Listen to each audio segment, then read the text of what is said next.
Assalamualaikum warahmatullahi wabarakatuh and welcome to episode 1 of POSSAPEDIA, Beyond Politics into Understanding. So for today's episode, we're going to discuss and questioning what happens when fierce rivals suddenly have to share power and how do they balance their very different campaign promises in the current era of unity government. So to help us into understanding this topic, we welcome a very prominent and expert guest, Associate Professor Datuk Dr. Marzuki. Assalamualaikum Dr. Marzuki. Waalaikumsalam. Thank How you are very you much. today, Doctor? Good, Alhamdulillah. Alhamdulillah, Doctor. Okay, Doctor. To start us off, the term unity government is being used a lot lately, Doctor. But it's often misunderstood by other people. So, Doctor, theoretically speaking, how does a true unity government differ from a standard political coalitions, and what is the primary glue that holds such different ideologies together? Yeah, I think the word unity government is a name given to a government. Yes. Whether it is truly a unity government or not is quite subjective. Yes. What more if you have members of the coalition, are political parties that have different policies, Yes. or some of them probably different ideologies. So when they form government, there could be differences in terms of their policy proposition, in terms of their ideas, in terms of the way that they manage the various ministries in the government. So to me, technically speaking, I would call this current government as a coalition government. Right, all over the world that we have political parties that they could not win the election on their own. Meaning there is no, nowadays quite common in many countries that you don't have a single party that win election on its own, or there is no longer a dominant party in the past. Like in the past we have dominant parties that can win election on their own, so they don't need other parties to come in the coalition to form a government.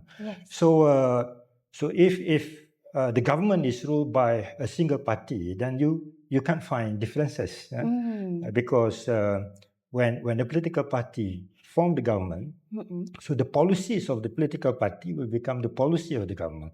I still remember previously when UMNO was a dominant party for many years, since independence until 2018 when they lost the 14th general election.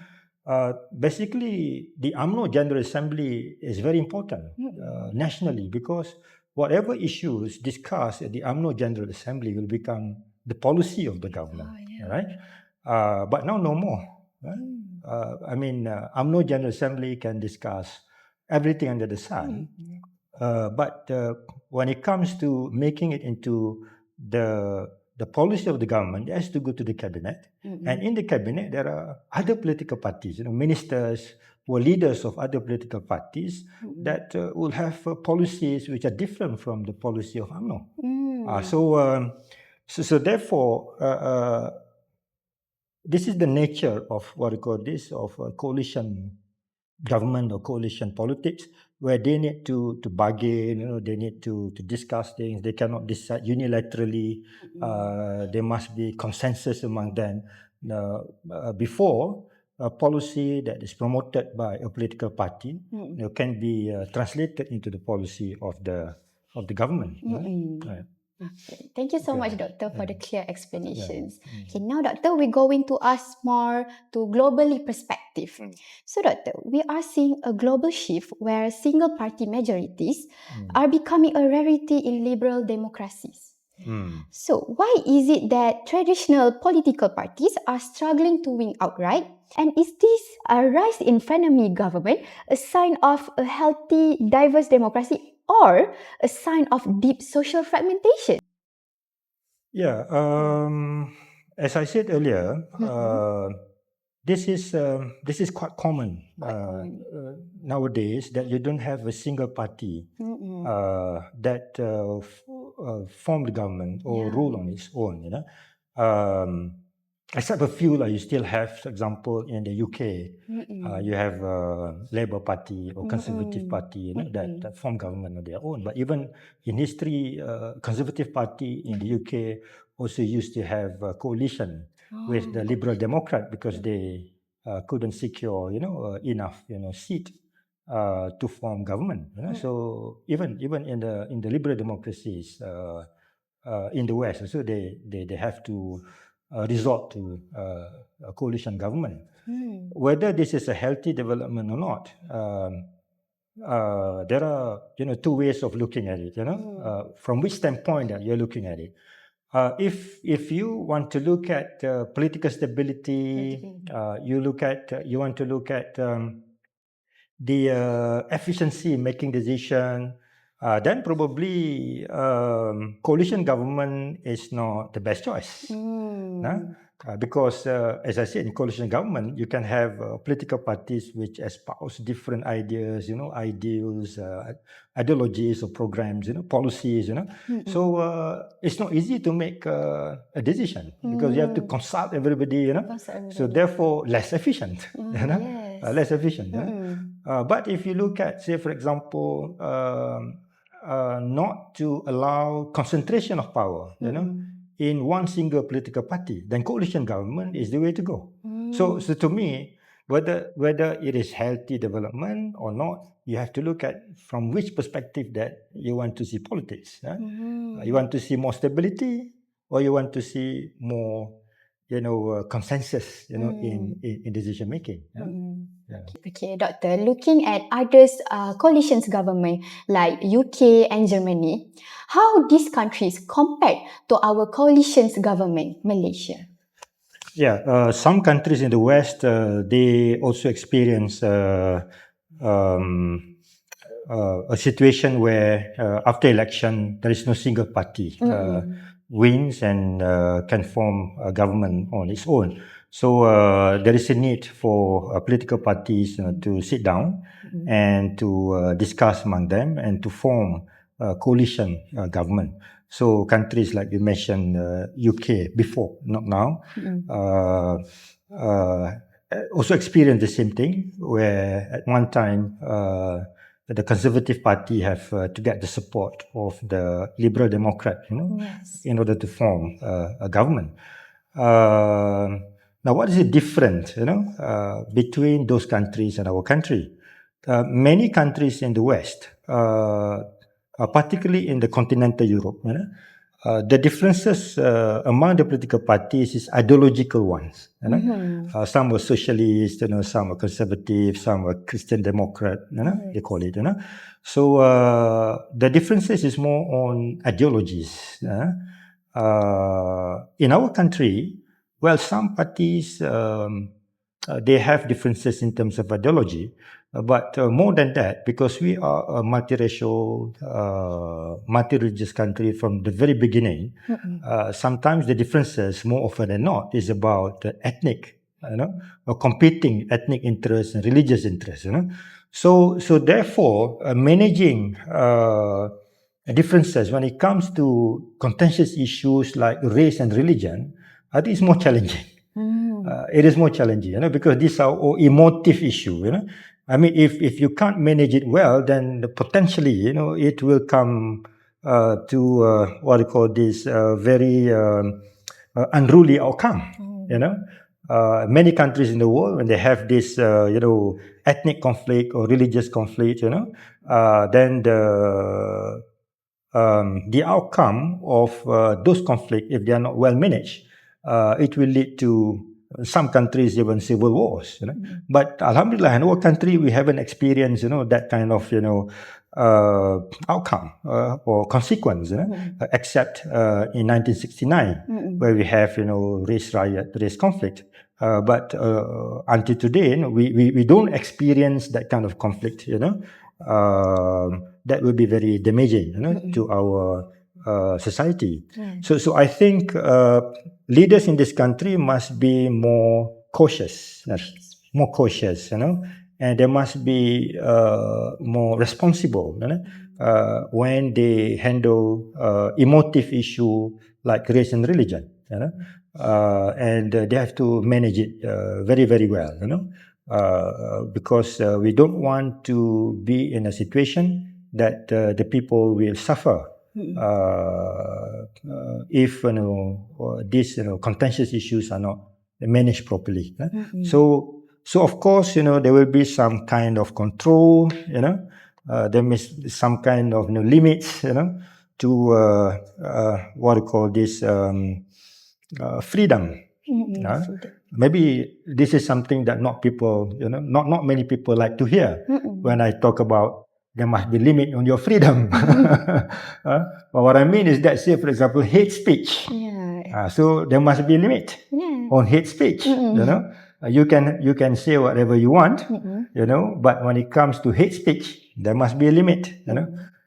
And thus there must be a very efficient and fair in terms of the enforcement, of the laws, because most important thing is how we want to maintain stability, harmony, peace, and order, in our multiracial and multireligious, society.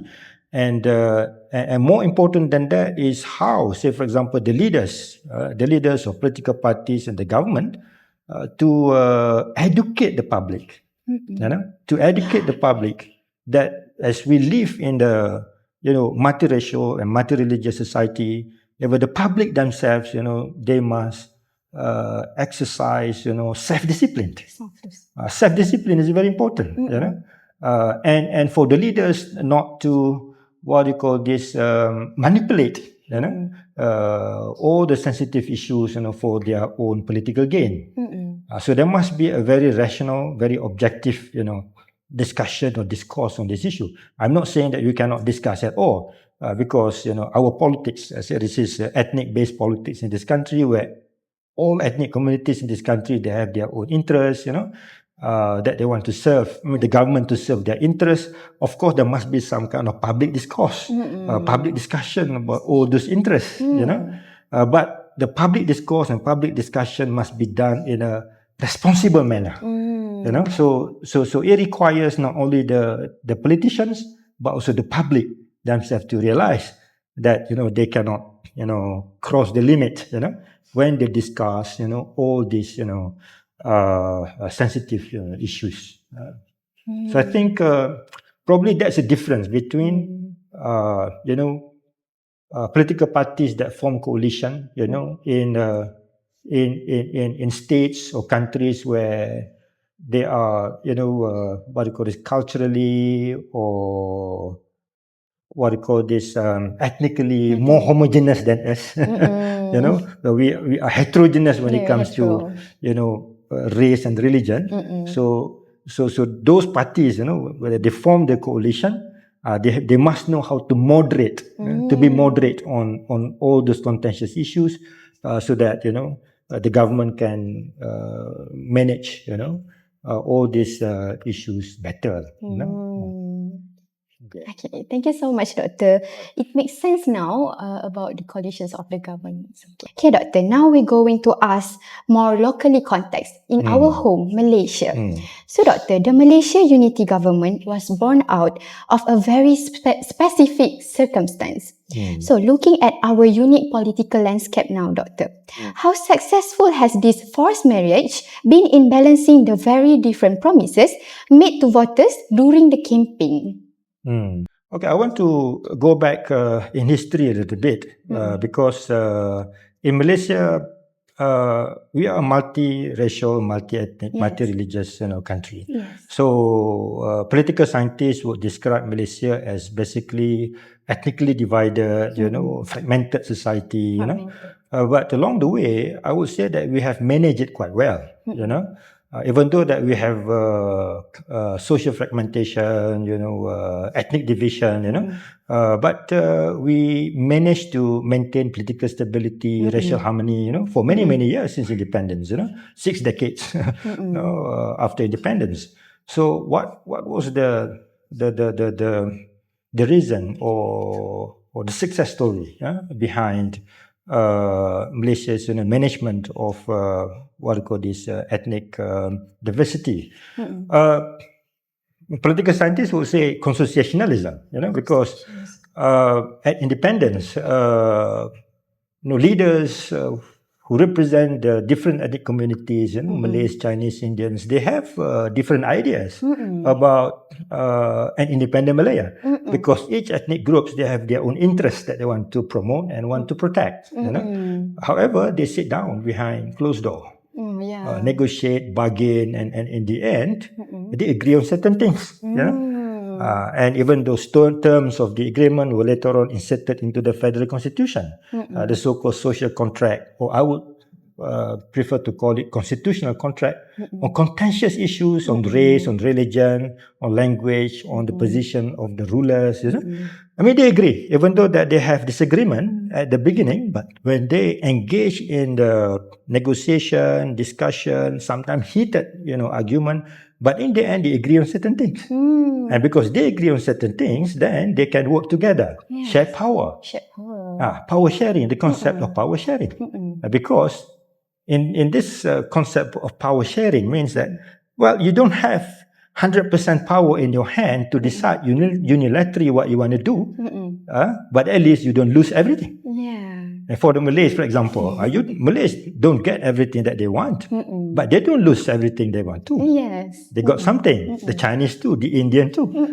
They have their own aspirations, what they want, but if they don't share power, probably they will lose everything. But by sharing power, they are in the government, they have access to power in the government, so they can discuss and shape the policies of the country that to serve, the interests of all ethnic communities. So I think even today, when you mention about the so-called unity government or the coalition government that we have today, so different political parties, be it UMNO or DAP or PKR, they have the policies of the parties that are sometimes, they are not sometimes, but they are ideologically incompatible. If you look at DAP, for example, and UMNO, if you compare, they are, basically at the different end of the political ideological spectrum. One is probably far right, one is probably far left, or they would call it, DAP would call themselves as center left or whatever, some on the left, one party on the left in terms of the ideology, one party is on the right in terms of ideology, but they are together in the government. Well, of course, there are differences, there are heated arguments sometimes between leaders, between party supporters, but in the end, they come back in the cabinet, for example, to decide and to run government. To me, what most important is the government must be functioning. You cannot allow the government to be dysfunctional. Of course, whatever DAP wants, they cannot get it. Whatever UMNO wants, also they cannot get it, because when you go to the cabinet, you have to agree on certain things. If certain policies of DAP, for example, UEC, for example, recognition of the unified examination certificate, they promise this to the voters, when they campaign election. But can they implement it? Until today, they cannot implement it. Because if they implement it, I don't think that will be approved by the cabinet. Because in the cabinet, you have representatives from UMNO, you have from other political parties that will oppose it. Why they oppose it? Because if you implement this policy, then they will have the setback. UMNO, for example, the Malays who supported UMNO will say, no, we are not going to support you. No, DAP is controlling everything. Then you will lose in election. But for DAP, if UMNO lose in election, they also will lose. Because they are in a coalition, right? Coalitions, yes. So as long as they are in coalition, they must know how to moderate their stand on contentious issues. On non-contentious issues, maybe not the problem. But contentious issues like race, like religion, then they have to know how to moderate themselves.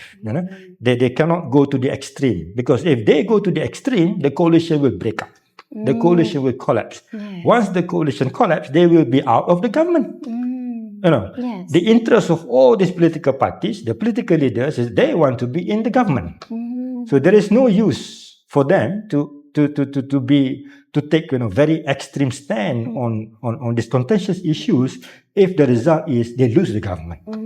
So I think back to your first question just now. Yeah. What glue them together Yes. is the motivation to be in the government, to have access to power. That's the real motivation. Real motivation. For all political parties, for all political leaders, despite their differences, they must work together because they cannot win election by working alone.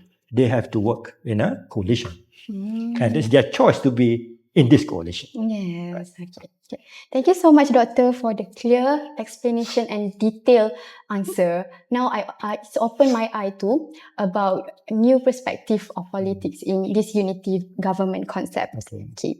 Thank you so much, Dr. Marzuki. Wanted to spend your time answering all these questions with us today.